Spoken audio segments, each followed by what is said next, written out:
for a second.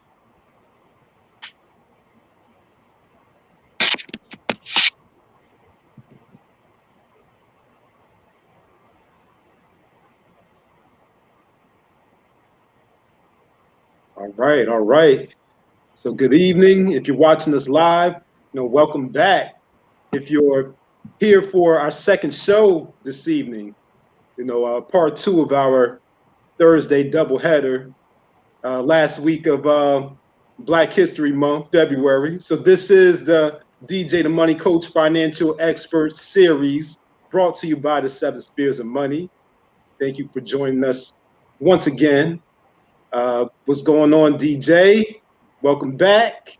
How we doing tonight? We still on fire from that first show? Oh man, we in fuego, baby, in fuego. I had put some sandbags around my ankle, man, to bring me back down. I was levitating, baby. But we probably gonna explode after this interview here because we got another unique, entrepreneur who's out here killing it and is pioneering an industry that a lot of people in, and it's a hard industry to get in. But he got a great background that actually, man, I can't wait to get this interview started. But you know how we do it as we get open. If you don't know our story, it's real simple. I'm DJ the Money Coach. I'm a lot like you. I actually, went to a 4-year institution and, got a certificate of appreciation. And along with that certificate of appreciation, I encumbered about $60,000 worth of debt. $20,000 was actual education, and $40,000 was actual credit card debt, which I did not know I had accumulated so much. But the worst part about it is that when I went to go get my first mortgage and I had my professional job, I was, shocked. They told me I had a 525 credit score, and they also told me I had over $40,000 worth of consumable debt. And so you know what happened? They hit that red reject right on the form. No mortgage for you, my friend. So after that, a couple of days later, I didn't get the message. I went to apply for a small business loan. And the same thing happened again. At that point, I said, you know what? I got two options. I could be the victim or I could be victorious. And I decided to be victorious. So what I did was pick up a book called The Road to Wealth. And I read a chapter specifically about credit. And from 12 months from there, my credit score rose to 720. In 24 months from reading that book, Road to Wealth, my credit score ascended to over 800. And it's been over that for 15 to 17 straight years. But that's not what we're excited about. I actually overcame, paid off all my debt without filing bankruptcy. 6 years later, accumulated a 6-figure income, started teaching people in my community about financial literacy. And then 6 years after that, in 2008, I became a 6-figure, $250,000 income earner and a 7-figure net worth guy. And at that point, we created a system called Seven Spheres of Money and started teaching churches, businesses, schools, airports, legal departments all across the country about the 7 spheres of money and how to intersect, get your credit correct, get your consumer debt down to zero, and then start teaching your kids about financial literacy. And in the past 2 decades, we've helped over 20,000 people achieve that and help them get accustomed to what I call the pom-pom lifestyle, plenty of money and peace of mind. And with that said, we're going to bring on somebody who actually exemplifies that same, mindset. And he's a pioneer. Actually, been in the music business, in the radio business, and now he's actually bridging the gap and he's bringing spirits to our platform. And one of my favorite beverages, which is tequila. And he actually is a owner of an enterprise of a tequila company. And if I'm not mistaken, he's the first of his kind that looks like us. So without further ado, I want to welcome Mr. Ben Carter to the platform, and a kindred spirit, because we have found out that we actually have resided in some of the same major cities. So I'm sure we cross pathways. Ben, how you doing tonight? And welcome to our show. Doing good. Thanks for having me. Man, thank you for coming out. Yeah. As you said before, it's been a long journey. I think we're in around the same age. So, when we were in college, they were handing out credit cards like it was candy. That was either you can get it just dates us, so you can get cigarettes or CD clubs, or you can get a credit card, and and some of us got all three. So now we got bad lungs, bad credit, and a whole bunch of CDs stacked up that we don't even listen to anymore. I love it. I love it. I love it. That was the 90s. If you went to college in the 90s, you got cigarettes and CDs and a credit card. Don't forget the T-shirt. Yeah, T-shirt too. Yeah. Man, they know how to market to us, don't they, Ben? Yeah, exactly. And they, you say it's a cute girl with the little T-shirts that give this tell you, all you gotta do is just fill out this one page and you got a credit card. And next thing you know, you're at I was at Howard University, so it was you're at Pentagon City Mall, and so you're at Pentagon City Mall or Union Station, and just running up at Structure or Limited or Express, getting your next fly gear, Nautica and Timberlands. Man, it's a small world. Nick's an alumni of Howard too. He's a Bison. Oh, there you go. HU. We've been flooding these platforms with all these Bison, man. I guess I should have went to HBCU too. I went to a PWI. In the 90s, HU was known as we were all hustlers. I mean, everybody in my class was either one type of hustler or another. I mean, we were, because the benefit of going to a PWI is that I was told that at Georgetown, when you registered, they gave you a laptop. That was getting a laptop in the 90s. That was big stuff. At Howard, you were lucky, to get access to a laptop. I had a word processor, a brother word processor that I brought, and everybody thought I was like, Bill Gates with a word processor. So you had to make do with what you had. It was like we were given a whole bunch of rocks and we made them all into diamonds. That was the tribute of all the people that were with me in my class or my classes in the 90s, in the mid 90s.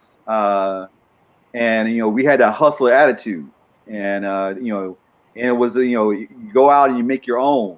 I was a double major in Spanish and telecom management, and I was running a radio station there, the AM radio, student radio station, and we had the FM commercial radio station. We were the only university to have an FM commercial radio station, so I was able to learn, how to operate professionally radio stations, and what it takes to do that, and and they cut the budget at the radio station, so we ended up selling mixtapes and making up T-shirts, support Black College Radio, and doing concerts and doing club events.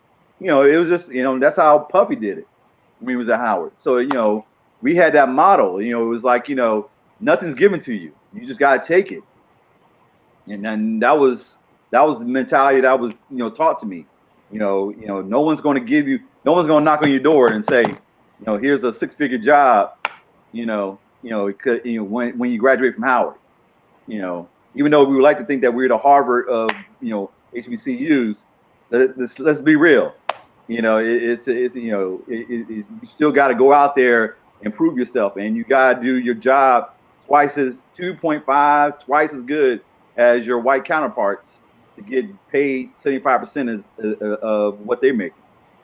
And that's just the way it is. And then you get to the point where you made a lot of money for a whole bunch of other people, and a lot of other people, and now you want to make money for yourself, and that's where you get in the mentality of, I don't need that white validation to get me going or feel that I have self-worth.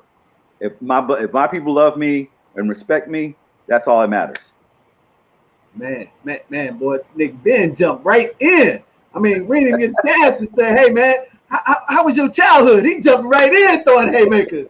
Man, he coming in like when Mike Tyson was the beast back in the early 90s.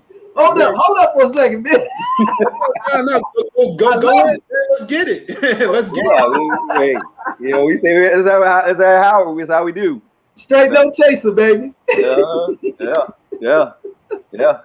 You know, you say for you know, and I always say, you know, I had mentor, that was the great thing about Howard was, you know, the mentors. I had, you know, actual people who were in the business and were actual entrepreneurs that, you know, came back and taught at Howard, and were like, you know, this is how the real world works. You know, this is not how it, you know, you can, it's not, you know, it was no books. It was just like, you simply just, you know, you took notes. They would just talk about, you know, and they, you know, we were learning about Wall Street in 95 and 94, 95, you know, and that's when all the mergers and deregulation of telecommunications was happening. And so that, you know, we were already in that mindset of, you know, going for your own and, you know, making, you know, as you say before, it's a great book by the author, by the first Black billionaire. He was, you know, he said, why should all the white guys had Reginald fun? Lewis. Yeah. Put that book off the shelf, Nick. We were just talking about it in the previous interview we did. Yeah. Why should all the white guys have fun? All the fun. I mean, that's true. I mean, you know, you said before, you know, and after Howard, I went down to Mexico City, did a fellowship down there with the Universidad Ibero Americana, and I was studying NAFTA, and you know, that's when my first experience with tequila happened. Okay. Because we had a tequila bar right next door to our university, and our tradition was to take a sip of tequila before every exam. Okay. The reason why is because they used to tell me, they told me in Spanish, you know, you think long, you think wrong. You know, because, you know, usually when you go into an exam, you think long, you think wrong. Right. So, you know, they were like, you know, that most people don't know that tequila is a stimulant. And so it's because most alcohols, most spirits are depressants. Right. So we got to where we were talking about, you know, actually the agave stimulates your mind. And so that whole year I got a 4.0. And so it was like, yeah, you know. Blame it on the tequila? Yeah, I do. Actually, you just take, but you know, you said before, it's all in moderation. I just took a sip and I went right into the exam, boom, boom, boom, you know. And, you know, you know, you say before, you think long, think wrong, or you say the paralysis of overanalysis. Right. And you know, I took that and, you know, took it to another level. And, you know, I was in radio for 20 years, but then after that, I got approached because I was doing radio and consulting in South America and Central America. And I got approached about becoming an owner of Talero. And that was what happened, was that, you know, they were like, you know, would you be interested in becoming a co-owner of organic tequila?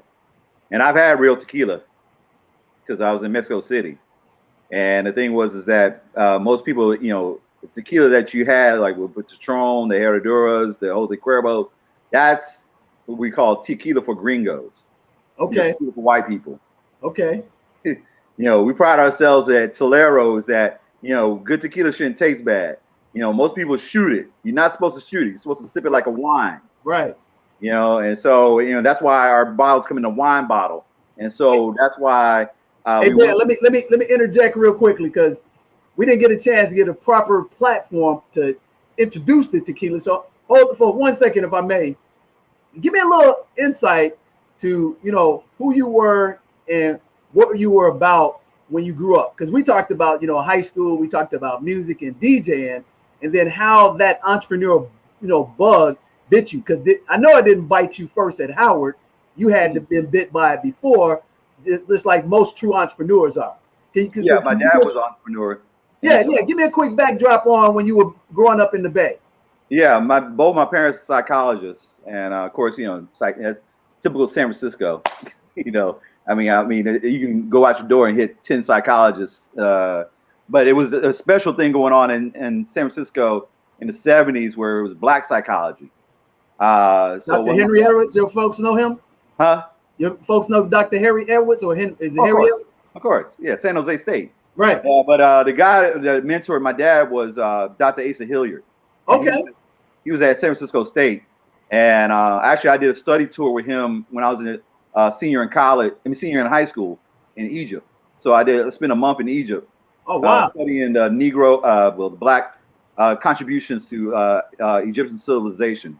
Totally changed my world because I was actually supposed to go to Stanford after high school, and Dr. Tony Browder was also on. Oh yeah, Dr. Tony Browder. Oh yeah. Yeah, and he was a Howard grad.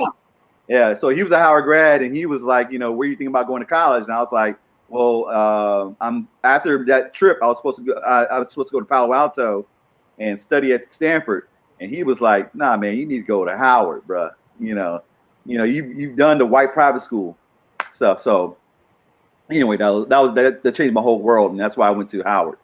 But my dad had his own private practice with my mom, and they had about 7 other psychologists and psychiatrists, and it was that I had in Atlanta also when we moved to Atlanta from San Francisco. I always say Atlanta was a great place for a black male to grow up in the 80s. Oh yeah, definitely. Because Atlanta was right then was known as Mecca. He's still known as a Mecca, but it's still at that time people started coming from the West Coast and from New York to go to Atlanta because you could telecom jobs. That too, but you could start your own business with Southwest Bell in Atlanta. Delta. Home Depot was starting, Coca-Cola. It was just and then you had the black colleges here. My dad went to Morehouse, my mom went to Spelman. They taught there, and but they had the private practice there. And so it was the mentality, like I said, all my doctors were black. My pediatrician, my orthodontist, my dentist. Same way. And they all went to Howard. So it was like, it was a mentality, that you didn't need a white man to make money or give you validation. And, they had strong public schools that were black, even though I went to all white private schools because I was born after August 31st, and they told me they would hold me back, and my mom didn't want me to hold me back. So I went to all white private schools, but it was a strong Jack and Jill chapter. I was in soccer, and we had a different mentality in Atlanta growing up in the 80s. It was that people were asking, why do you need to go to a white person to do this service or get this product when there's a black person right there next to you, that's selling the same product and the same quality, if not better. Or you said before with the book, why should all the white guys have all the fun and have all the money? And so it was that mentality that was put in our heads, and that you didn't need that white validation. You didn't need that white person to slap it on your back, or white person to give you money, because there was already 6-figure, 7-figure dudes already around you, and it's just someone believing in you. It's funny you say that, because growing up in Chicago, I had the same experience. We went to all black, elementary schools. They were private. Went to all black parochial schools. Some of the administrators, were, the brothers were Caucasian, but most of all my teachers looked like me. My dentist, my doctor looked like me. So we were automatically empowered. And you know what? We kind of got away from that. And it almost seemed like we got rewashed with integration, even in our age group. But how did that happen? Because that's basically created a reverse need to have validated by the people now that you and I don't have that experience. Yeah, I agree, because I think that it got to the point, because I remember, I was one of the few tokens at the private schools, at the white private schools, and I used to get clowned. They were like, why you don't go to the public schools? They're just as good. Why are you being a token, at these white private schools? And now those people that were clowning me have their kids at those white private schools.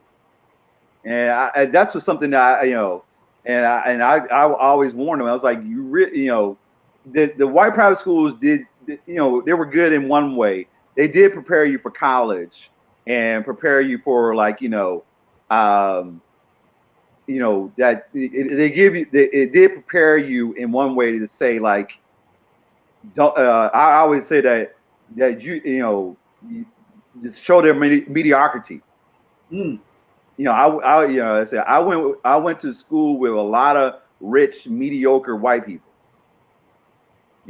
And they may be in the magazines and they may be in whatever, be all in the media, but they're mediocre. And I was like, yeah, I know I'm way better than them. So why, I know I can get that same heat, the same goals. Why not? Why can't I have the same goals?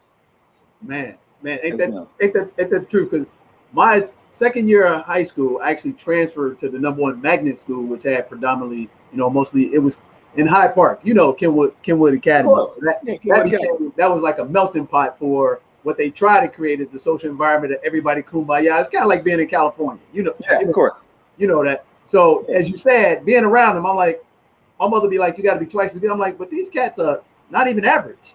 In my neighborhood, these cats wouldn't be able to cut. They wouldn't be able to make it nowhere in our neighborhood. But they got all this access. And we were just talking about this with Dr. Randall Pinkett about the same thing, the access to actually getting opportunities. So you navigated through that. Tell us a little bit about your radio background that translated to you actually bridging both of those, together. Because that's an interesting, way, because you talked about how you have to navigate the marketing of your company. And then we'll start getting back to the uniqueness of your company. Yeah, I mean, radio it was that time where in my high school, we were allowed to have internships during high school hours. So my first internship was with CNN Radio. Okay. And it was right down the street at the Omni, which is now the Phillips Arena. And I was 16 years old, and the guy next to me who was working with me was a guy named Ryan Sequest. No kid. Yeah. That's hilarious. He was a short, little, fat dude with big glasses, and I remember, they were like, this dude, he's working, he's got an incredible work ethic. He was known then. I mean, he worked, I worked 8 hours, and that was like, for a high schooler, I worked from 12 to 8, and he was working from 12 to 12. Wow. Yeah, so I mean, he had that work ethic then, but so I saw the with radio, the engagement to people, the engagement of businesses, because I was making commercials, producing. And in my next internship / job, I worked with a guy named Sean Hannity. Oh my goodness, you work with Sean Hannity? Yeah, I worked with Sean Hannity. He was a rookie broadcaster. And one extreme to another. Exactly. And the way I found out about white mediocrity was we really did the show. I mean, he relied upon 18 and 20-year-olds to do his show. No kid. Yeah, I mean, he was a roofer, and and he called in, and they gave him a show from his calling. Oh my goodness. Yeah. So that Access, Nick. You hear that? That's where I saw, you're a white dude, all you gotta do is, put a couple sentences together. We used to, and I'm saying you're relying on a black guy who flirted with the 5% nation, 5% nation and Nation of Islam, and and went to Howard, giving you Republican talking points. So I'm sitting there like, come on, man. And then I had to produce the Rush Limbaugh show. Oh my goodness. Yeah. Get out of here, man. Yeah. So So I wrote an epithet. Man, you need to write a dissertation about them guys. Yeah, exactly. I you said before. I know what makes Republicans tick. And so my thing was that I worked in such extreme events, but I saw how the consumer engagement is done. Because I mean, he's a loathsome individual, a horrible individual. But Rush Limbaugh knew how to engage the listener and keep them, entranced into where, they would not go out a day without, tuning in, and, he would engage the people. And, and it's the same thing that, using radio is a powerful medium, as I said before. It's a one way of, you'll learn straight that whether you liked or not, exactly how a person feels about you, or how your community feels about you, or how your core audience feels about you because of that. And incorporating that with the tequila, is that's why I use with tequila is that people, when you have a DJ or a personality to get behind your product, you're able to say, yes, I trust this guy and I trust his taste. If he says it's good, I'm gonna buy it, or I'm gonna try it out at the very least. And as you said before, just to go a little bit further, just to go with Talero. If Talero was a bad product or just a bad tasting tequila, we would have been out of business in 2017, 2018. Absolutely. So tell us about the orientation and the beginning of Talero, and show us. I know you got a bottle. You got the shirt on. Yeah. I forgot the bottle. I was like, don't miss the product placement, big guy. I was like, I got on my tequila. It was like, don't miss the product placement. If I had my bottle, I got my T-shirt and everything. I got my bottle, everything. I went through my bottles. I was like, because but I love the color scheme of the bottle too. I love it. What came up with the idea of that first? Oh, it was. The thing is that we wanted you to enjoy it like a wine. That's why it's in a wine bottle. Mm-hmm. Yeah, because most tequilas are in what they call squat bottles. Right. Like the Patron is a squat bottle. That's a traditional Mexican bottle. We took it over. It was started in 2012 by a group of record producers. Okay. Called the Avila Brothers, and they tried to release it like a record would do. So they did the Latin Grammys, they did the Super Bowl parties, they did all that. Basically, they spent their whole marketing budget in 3 days. Right. And so they had 2 states. They had New Jersey and Georgia, and it was collecting dust. And so then that's when we got approached in 2015. And I was brought on because I was fluent in Spanish, and they were like, you want to take over for this tequila brand. And it was me and 2 brothers, a guy named Cole Subtle and a guy named Jerome Dill, and we just took it over. So completely 100% black owned. 100% black owned. Man, that is awesome, brother. Yeah. I love it. And the thing is that the reason I joined on is because, again, I've tasted so many tequilas that I marketed to the U.S. It was that, it gives you a headache, because I had radio stations in Las Vegas, and our diet in Las Vegas was Patron, Sprite, and Red Bull. Patron, Sprite, and Red Bull. I gained 30 pounds. But I woke up with headaches every day. I had to have BC powder right by my bedstand. Wow. The beautiful thing about Talero is we don't use any, is the cultivation of our blue agave. And I mean, the blue agave is because it's 7,200 square feet above sea level. And the thing is that we don't use any pesticides. We don't use any chemicals on the agave. So that means to you as a consumer is that no headaches, no hangovers. So the whole thing was that we don't want you to our tagline was good tequila shouldn't taste bad. Because most people shoot it is because it's the taste. Right. They just want to get it over with. Right. They just want to boom and get something behind it. Yeah. It's called the F&F. When you drinking tequila, you're either fighting or fornicating. I love it, baby. I love it. Yeah. So does we're Talero mean anything specifically, or what's the origin or the etymology of the word Talero? It's Spanish slang for a tall one. Okay. And that's why it's in a. That's why it's in that nice wine-shaped bottle. Yeah, wine bottle. Because again, most tequilas are in squat bottles. You know, as you say. And how did you come up with that beautiful blue color? Yeah. I love that color. That's to represent the blue agave. Okay.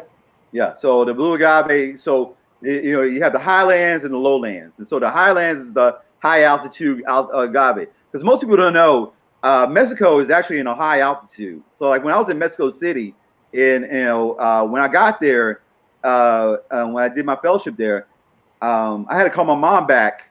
I was like, Mom, ship me all my winter stuff. Right. And she was like, you're in Mexico.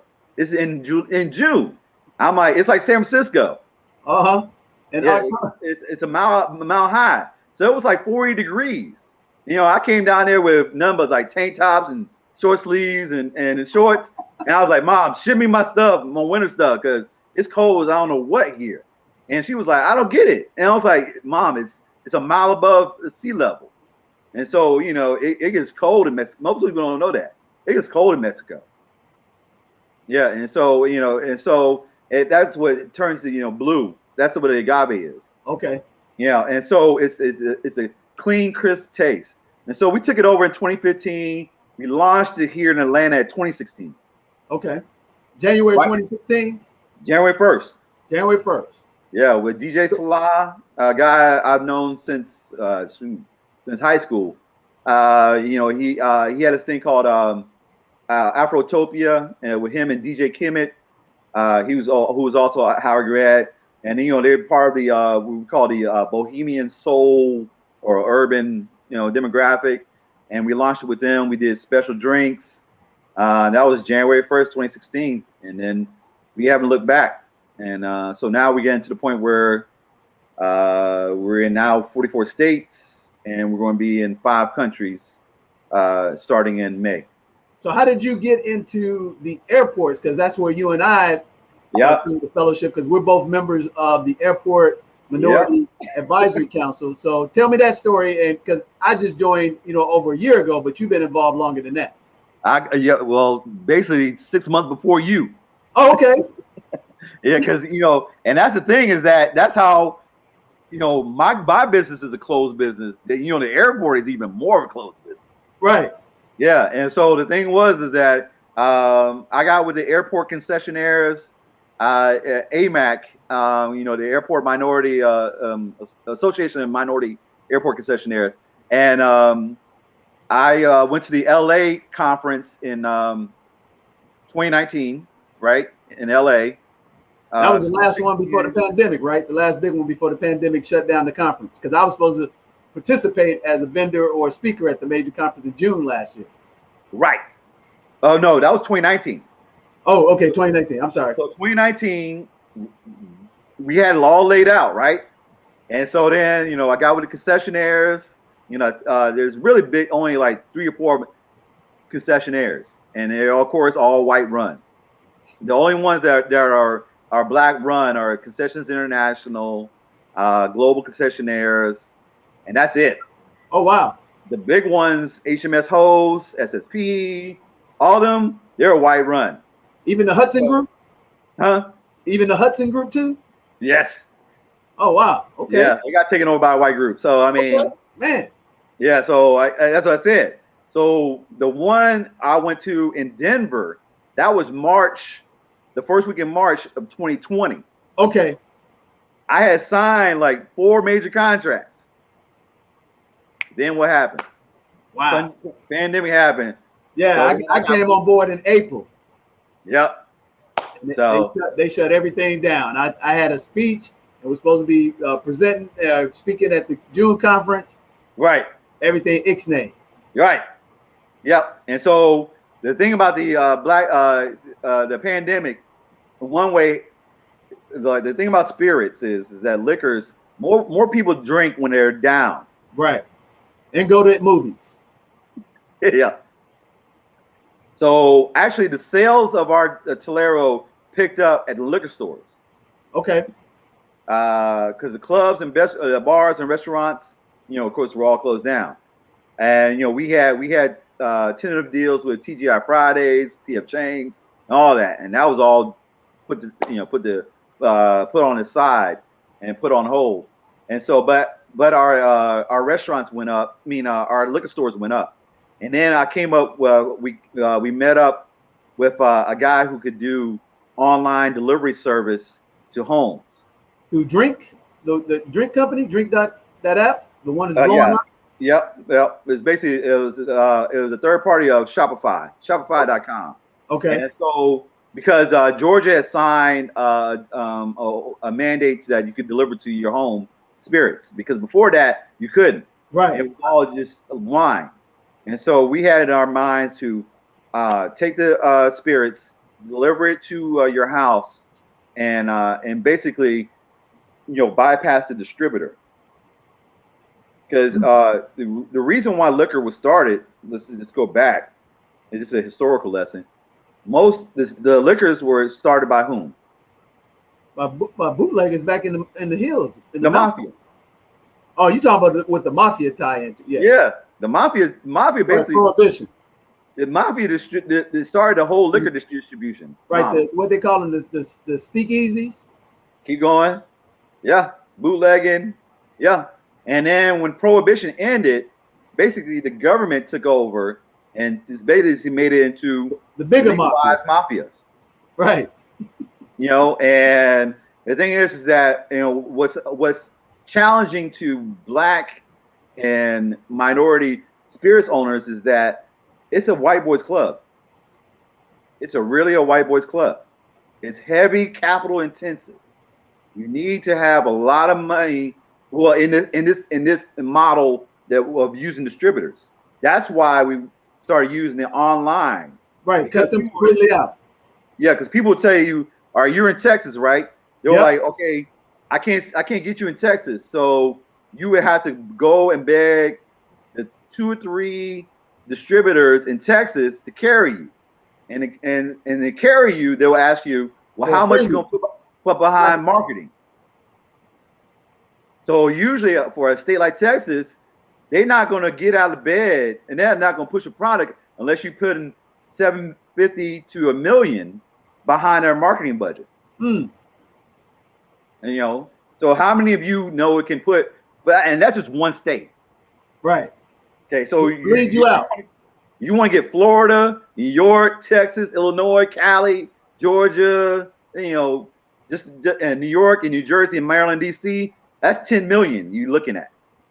And that's for 1 year. So did you take your radio marketing ability, because what you haven't shared with them too is that you were in sales at some major radio stations, and you obviously knew how to do sales and marketing, because that's one of the biggest revenue drivers for radio stations. How do I know? Because I had a spin at ESPN Radio, and I looked behind the scenes to find out all that money being made. Yeah. Because and what they're selling you? Advertising. Air. Yeah. Blank air.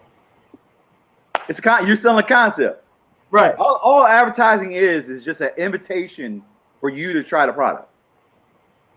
The three principles of marketing based upon these 3 questions of who you are, where you are, and what you have to offer. Okay. Who you are, what you are, and what you have to offer. Okay. Yep. And the thing is that everybody has a mental shopping list as far as tequilas and liquors.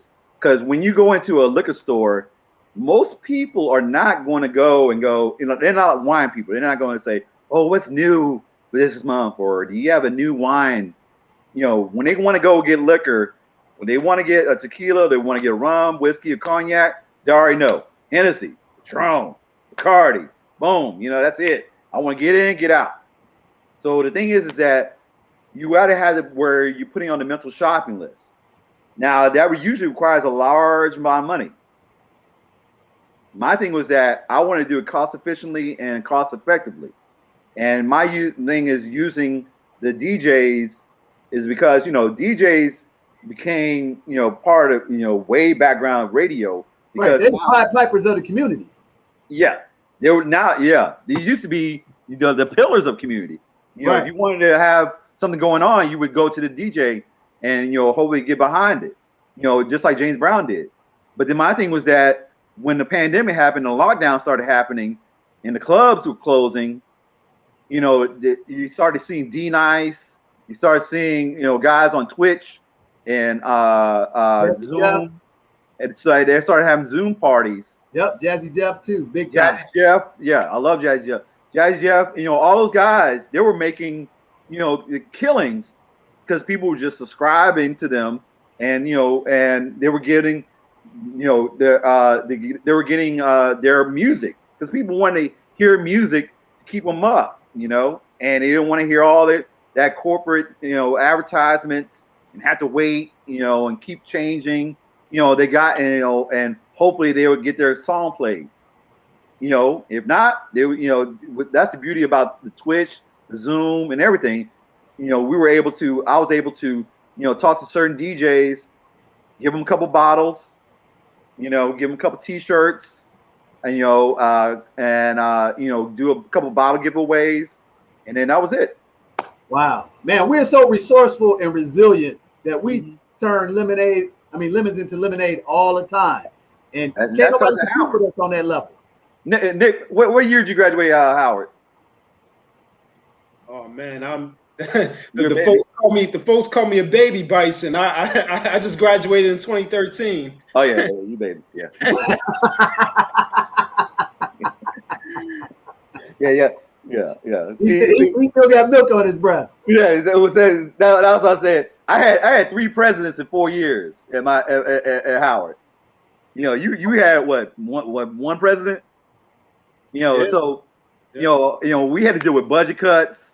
We had to deal with you had nice buildings, you had nice dorms in, right? Yeah.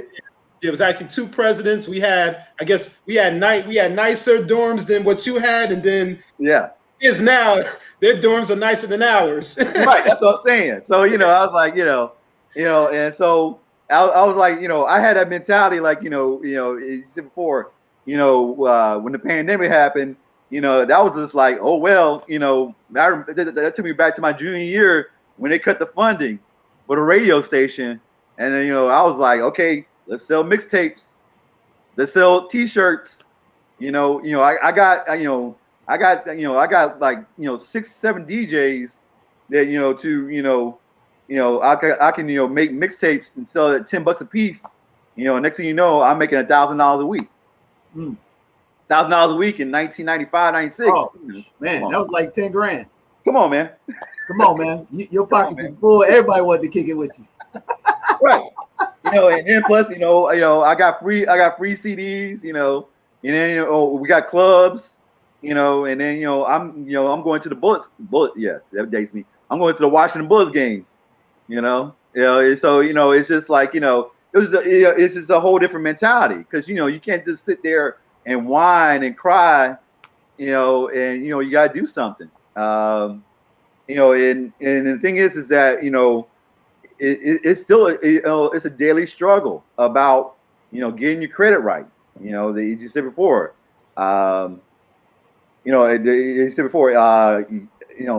I've moved 8 times. Wow. I lived in 8 different cities, 3 different countries.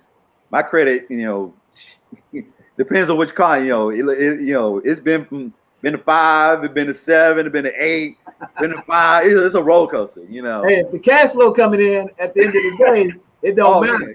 Yeah. That's the one thing that a lot of people don't realize too. Hey, man, you got bad credit, but you got cash flow and assets coming in, dude. Credit don't mean a hill of beans. That's right. That's especially if you got business credit and a lot of credit. So let me ask you this. So how do you guys handle the distribution during the pandemic? And since you guys said you just embarked on landing this major deal that you and I had talked offline, how does that work for you in this market? What you excited about, and how do you keep that competitive advantage by being a real-time entrepreneur? Because most people ain't as creative as you and I are and can handle these hard times. We get excited in hard times because that just levels the playing field because we just accelerate because it's no big deal. So how do you do that with Talero to actually bridge that gap to actually go to the next level of scalability? Well, see, my thing was that my business partners, when I signed that deal where you could buy now on our tab, right? Mm-hmm. I love it. That's a game changer. Oh yeah. Because because I'm tired of relying on our distribution. Because the distribution, let's be real. They, let's for example, my distributor here in Atlanta is General Wholesale, and let's be real. They got Ciroc, they got Appleton Rum, they got Corona, they got Modelo, they got Heineken, they got. I mean, they have. I'm thinking about Talero. Thank you. I'm like an old by the way sale. Right. Oh, by the way, I got this organic tequila, and then the only thing they're looking for is what type of deal I'm giving to them, and what kind of events or promo or swag I can give to them. Whereas, with this online distribution, where you can just buy from me, I can engage with you. I can get, I can send you out different notices. I can send you out different things. Oh, I love the tracking system, man. When I download it and tracked it, I was like, damn, they send me message right. That's what I'm saying. Real time. The package was I get time. Man, dude, that's impressive. That's impressive, man. Again, for example, okay, here's two different calls I had. I had a call with my online distributor, right? Mm-hmm. This week. He told me we're going to send you reports of how many people have bought this week, and what notes we're going to send. We're going to send. They're going to send to them about our product, and then they're going to send them, all the events that we're doing, and then they're going to send people over to our website or our fan pages on Facebook and Instagram to build our numbers up, right? Our distributor in Atlanta, they're asking, what are you going to do to spend, to get these bars to carry you? You got swag, you got T-shirts. There's, as you said before, it's a total different conversation. Right. And that probably is sure eating up probably what normal distribution like that is 30-40% of revenues. It's easy. 35. 35, yeah. Because I dabbled a little bit, not in liquor or anything, but I dabbled in the business, in the entertainment sector. And we would always go out and do these venues with people. And it was, like you said, all about how much money can you spend on the marketing. And I'm like, well, how much money that's going to make me? Right. I'm not out here to take care of people. I'm out here to get my service in the hands of the consumer. But you can't get in and lock and load unless you got a budget that they want you to burn through. And it's just ridiculous, man. And then let's be real. I'm dealing with Mexican cartels. Let's be real. So how do you navigate that? I mean, they're not moving unless you showing paper, bro. Let's be real. Wow. And the thing also is like, because people are like, can you get bottles here, bottles there, bottles there? Like, they just think like I got a tequila spigot, right in my home. And I can just be like, boo, boo, boo, no, bro. I'm trying to tell you, we have to account for every single drop of tequila that's entered the United States.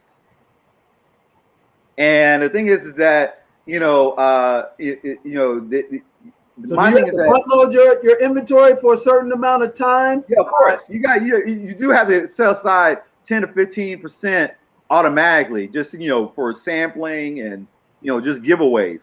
Okay. I mean, let's be real.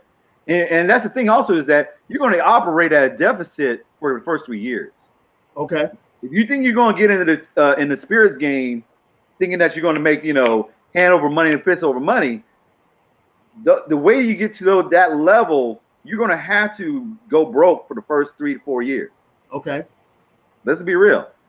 And you're not going to take a salary for the first 3 to 4 years. I haven't taken a salary since 2017. So talk to entrepreneurs about that, because I don't think even just outside of your business, a lot of entrepreneurs don't understand that the first 3 to 5 years, man, you're not making anything because you're building infrastructure. distribution channels, ecosystems, and relationships. No, exactly. Because the thing is that, I always equate launching a spirits brand is like launching a hot air balloon into the sky. It's going to take a lot of heat. And that means capital. It's going to take a lot of heat, just to even get it off the ground. Then once you get off the ground, what? You still got to pump it up. Most people, you said before, I give you, let's just say, you give me $5 million, and you're like, Ben, I want you to, run with this Talero tequila. And I'm like, look, okay, but that $5 million is going to go 7 years. You're looking for nothing in 7 years, really. Exactly. Because I'm going to spend it on making the product, getting the product over here, marketing the product, events, you said before, because events, you said the way that the mistake that the previous owners made with it was what? They did the Latin Grammys, they did the Super Bowl parties, and they did one other award show. Yeah, and they enriched all the entertainers and not being about the business. You already spent $1 million? If not more, $1 million, $2 million. Thank you. And then you haven't done 30%. Then you haven't even accounted for the marketing, salaries, promotions, operation costs. So Ben, what are you excited about with technology helping you to eliminate that by the pandemic? Actually, it seems like it's been a godsend because now it's eliminated that middleman that you didn't want to be bothered with anyway, and now you can go straight direct to consumer. What you excited about in that regards, man? Talk to us about that and tell us the impact of that on the business. Yeah, because I look at my distributors now as gravy. That's just, let's say you're in Texas, because we're still talking to the major guy. The major guy we're talking to is Republic National. They're in 44 states too. So, hopefully, knock on wood, because we talked with them at March 20th, of 2020. And they were like, we're going to put you in Texas, Florida, California, and all that stuff. And they were like, okay, but then that got pushed aside. So, and so that's why I went to the online distribution. Okay. My thing was that, with the online distribution, I have more control. Right. And I actually know who my consumers are. You said before, you can see who you can get bad, good, mediocre feedback. The feedback that you want to hear is that I usually don't, and that's the thing. I really don't drink tequila, but when I tried your tequila, now I'm a fan. Or I was so used to, I was waiting for it to bite me, in my chest or slam me in my chest, or give me a headache or hit me in my head, and didn't give me that. And so that's what you want to hear. And you can get that with social media, and social media pages are let's just there are whether or not free, and but it's also getting to the point to now where you say before, my connections with radio and getting with the guys, because radio DJs love to have a story to say, look, I started with Talero, I blew them up, and now you can take them to you can take that to the guys who are at Duce, the guys at Dulce Vita. You can take them to the Shiraz and say, you should you should make me your DJ because Talero, I blew them up. And the thing is also, it's the perception. It's a psychological, because most people are, they want to feel good about their purchases. Buying. Let's be real. Buying is a psychological type of thing. This is where my psychological rearing came in. Psychological. You want to feel good when you buy that bottle. A lot of people, they say that's why. Just to go back, when I was in radio, I did the marketing, what we call the urban Latino marketing outreach for Hennessy, Cavassier, and Tanqueray, and so we did the whole pass to Cavassier in 2001, just putting, making it to where it was a 4-minute commercial about Cavassier. And we were asking rappers to incorporate tequila liquor brands into their rhymes and lyrics. Right. So where it became basically 2 to 3 minute commercials for a brand, and videos became 2, 3 to 4 minute commercials. What's coming to mind is sipping on gin and juice. Come on, back. Come on. That was just that, and that was just a throwaway. You say we heard past Cavassier, and I met with the guys Cavassier in France, and I told them, we're doing this rap thing, we're doing a rap song, and they were like, no, they didn't want to be associated with rap, and I was like, because that was the thing. People in Cognac, France, do not believe that black people drink cognac. Right. Whereas, the people in France probably think that is beneath them. Yeah, only black people drink cognac. I don't know. Name me a white person that drinks cognac. I don't know any white person that drinks cognac. And so I was telling them, if you're trying to go after white people, that's a lost cause. They drink bourbon and whiskey. Right. The black man's bourbon is cognac. And I said before. So tequila, Mexicans, they have and I learned this when I was going to college there. They have a high disdain for white people. They really don't like white people. So when we came in there, they were like, finally, black people, because they knew that black people blew the tequila to get to another level. Because as soon as they started mentioning Patron in rap songs and R&B hip hop songs, it was another level. Oh man, it took it to another level.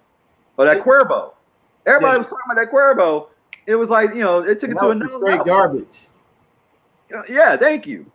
Cuervo is a well drink, but you just said before, and my thing was that, I'm more subliminal. I want to get you to where you love your DJ, and your DJ tells you, hey, try out this tequila. I love this tequila, or your favorite bartender, or your mixologist tells you, hey, pound per pound, this is the best tequila I've tasted. Man, that's funny you say that. I like on your website where you actually have recipes for entrees, man. I was like, this is some high quality. Yeah, you can cook our tequila. That was our whole thing. Oh man, I was like, man, these some delectable. I'm like, dude, I know my bottle gonna be here tomorrow. We gonna touch off on the show on the last show of the year. Of the month for Black History Month. Say, hey, man, I don't want to keep you any much longer, and plus I gotta take my daughter to her basketball practice. So here's what I like to do. Let's summarize how important it is for us, being our Black community, to have equity and ownership and entrepreneurship as their platform in the digital world. How important is that for us? It's very important. It's actually the most important thing, because we actually can get to control it. You said before, I told you before, I made millions for a lot of other people, and a lot of white people. And the thing is that I brought the Black people over to them. Right. And the thing is that you study. I'm my family historian, and the thing is that we've had wealth, and it's like we shouldn't have to be forced to spend wealth with ourselves. It should be just a common natural thing. Ain't that something? Yeah. You said before, you shouldn't have to look down. If I give you a white-owned tequila and a black-owned tequila, you shouldn't gravitate towards a white-owned tequila because it's white-owned. The white man ice ain't colder. Thank you. Or the white man sugar ain't sweeter. That's what my grandfather told my dad. All integration told us was that the white man's sugar was sweeter. Right. They said, you shouldn't have that in your mentality. That the genius and the greatness is right there with us, and you shouldn't seek out that white validation to make your product good. You should have it to where I feel more pride. I feel a more sense of pride and greater validation when my Howard or my fraternity brothers or whatever says, this is my tequila. And and y'all should support it. Man, you know what? That's why, man, we met. I was like, oh, dude, this is my tequila now. Right here, Black owned, Black distributed, man, Black created. I was like, dude, cancel everything else. Right. Because you know, the funny thing, my mentor, Dr. George Frazier, who does most of his events down at ATL, he said, well, everything's equal, bet on Black. But if you can't find the product and service of excellence with your people, then you go outside of your race. But I ain't got to do that because I got my man Ben Carter here with Talero Tequila. So Ben, tell us, how can we get the product? Where do we get it? I'd expect it, because I've been sending it out to a lot of my clients and members, and they're excited about your product, man. We're excited about it, and it's a blessing to meet you. And we're gonna be pushing your product big time. Appreciate it. We are at TaleroTequila.com. It's TALERO tequila.com. And then there's a buy now button, and you can order it, and we deliver to 44 out of the 48 landlocked United States. And the thing is that we want you to enjoy it like a wine, and it's at TaleroTequila.com. And we're all, of course, tomorrow we have the Zoom party with DJ Chubby Chub and DJ Shakim. We will have every Friday. We have an online Zoom party. You can get on, get your shine on, you know, show your bottles, drink. You know, it's just a 2-hour party. We want you to party safely. You know, you said before, you know, the COVID is still going on. But the thing is that, you know, our mantra and our tagline is good tequila shouldn't taste bad. I love it. Good tequila shouldn't taste bad. Dude, that's enough said. That's like a mic drop right there, man. I tell you, no doubt about it. Hey, brother. Hey, I appreciate you coming on the platform, doing something at a highest level above, and showing our people what financial experts do that look like us and excellence at the end of the day. So I'm going to ask you, if you will, if you come back on the platform next month, talk about it, because I already have had my bottle of your wonderful tequila. And if not, I'll see your personal bottle. Man, I love it. Hey, and Nick, you said before, and Nick, I'm doing something with the there's a film production by Howard alumni that I'm doing product placement in. It's coming out about it's a film about HBCUs that so we're going to be in that feature too. Oh man, that is awesome.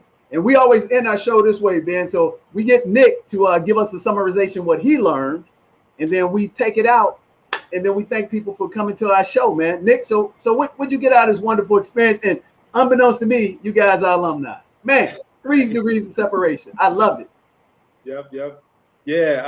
I mean, not only did we attend the same alma mater, I think we're also in the same school, because I was School of Communications also. I didn't do radio. I focused more on video, on TV, broadcast news. I was an Annenberger too. Oh, Annenberg. Okay. Yeah. I wasn't an Annenberger, but you know, I'm definitely familiar with the program. Yeah.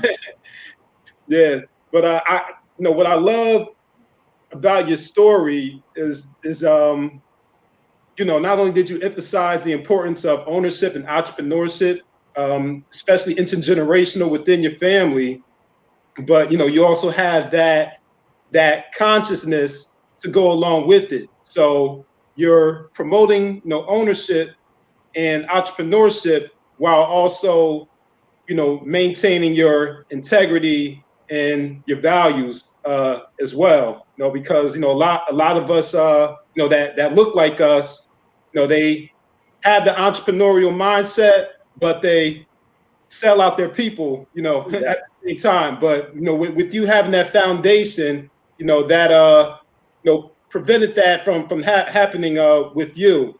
And I'm also excited about trying out this tequila. My bottle's on the way as well, and I love that it's high quality and it's also reasonably priced too. It's not expensive either. I mean, man, I was like, man, this is all it is. Yeah, I love it. Guess how much they charged before we took it over. How much? $49.99. Wow. Yeah. Yeah, that was when. Remember when organic was supposed to be like, you know, it was supposed to be, you know, you're supposed to pay more for organic stuff like Whole Foods. Whole Yeah, Foods. so it's kind of like a Whole Foods tequila. And so I was like, nah, you gotta bring that down, man. Come on, man. Yeah, because I clicked, I was like, man, am I reading that right? It ain't no way that I'm getting this for this least expensive. Man, let me get 5, 6 of these, send them to people I know real quickly. Bro, I'm trying to tell you, no one's gonna buy a new unproven product at $50, especially not in this economy. Let's be real. Come on now. I tell you, brother. I tell you. So, hey, man. In closing, hey, man, we appreciate you. Tell us again. It's TaleroTequila.com. What time can we get the virtual party? What time Eastern is it? 8 p.m. to 10 p.m. with DJ Shock Kim and DJ Chubby Chub. Okay. All from New York. There's a New York flavor this week. Okay. We're going West Coast next week. Okay. So it's every Friday, right? Every Friday. So when are we gonna get the house music version? Oh, you missed it. That was last Friday. Oh, that's right. That's right. You sent me a couple videos, but you only sent me like 20-second captions, man. Yeah, I know. Hey, man, come on, man. I can't send you the whole flavor now. I'm like, wait a minute. I gotta keep you coming back, man. Like crack. You got me hooked. One hit. You got me hooked, man. Hey, man. So with that said, we end our show the same way every time. Hey, we want to thank you for being an amazing guest on our show. We want to thank you for coming back in the near future so we can talk about our experience personally with your amazing Talero tequila. And we want to wish everybody out there that they have a high quality of life, and we want them to have a palm lifestyle. And what this has been is plenty of money and peace of mind. And we want everybody to come join us on the Beaches of the World Club. And your beach can be wherever you find your freedom. I'm DJ the Money Coach, Benny Carter. Why should white guys have all the fun? Exactly. Why should white guys having fun? And my amazing moderator, Nick. And this is a Bison deal. And I'm going to have to be an honorary Bison today. Yeah. So I love you guys. Peace. Thanks a lot. And we'll see you on the next version. Appreciate it.